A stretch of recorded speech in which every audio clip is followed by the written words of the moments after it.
पश्चिम बंगाल विधानसभा चुनाव के छठे चरण में 4 जिलों की 43 सीटों पर मतदान जारी। सुबह से ही मतदान केंद्रों पर वोटर्स की लंबी लंबी कतारें लगी हुई है। इन 43 सीटों पर 306 उम्मीदवार किस्मत आजमा रहे हैं, जिनका राजनीतिक भाग्य का फैसला जनता आज कर रही है।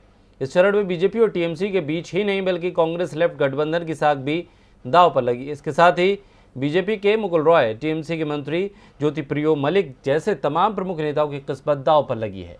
आज हो रहे मतदान में 1 करोड़ 3 लाख वोटर्स अपने मताधिकार का इस्तेमाल कर रहे हैं। तो क्या है पूरी खबर, देखिए इस रिपोर्ट में। पश्चिम बंगाल में आज छठवें चरण में 4 जिलों की 43 सीटों के लिए मतदान जारी है।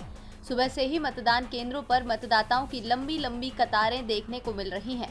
पुरुषों के साथ साथ महिलाएं भी बढ़ चढ़कर हिस्सा ले रही हैं। 11 बजे तक लगभग 32% मतदान हो चुका है।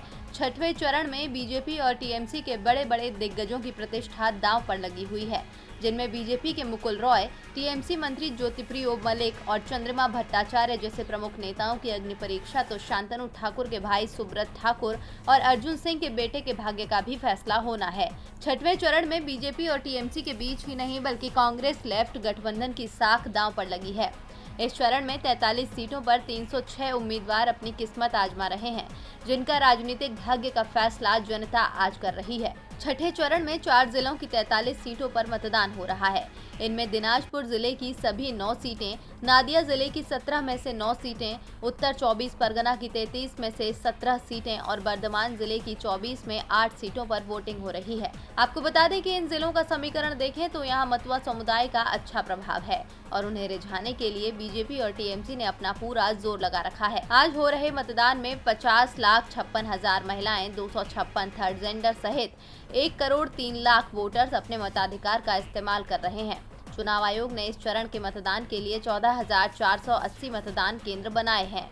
भाजपा और टीएमसी इन 4 जिलों की सभी 43 सीटों पर अपने उम्मीदवार खड़े किए हैं, जबकि कांग्रेस लेफ्ट और इंडियन सेक्युलर फ्रंट संयुक्त मोर्चा के बैनर तले चुनाव लड़ रहे हैं। कांग्रेस ने 12 सीटों, माकपा ने 23, एआईएफपी ने 4, सीपीआई ने 2 सीटों पर अपने प्रत्याशी उतारे हैं। इस चुनाव में बहुजन समाज पार्टी भी अपनी राजनीतिक किस्मत आजमा रही है।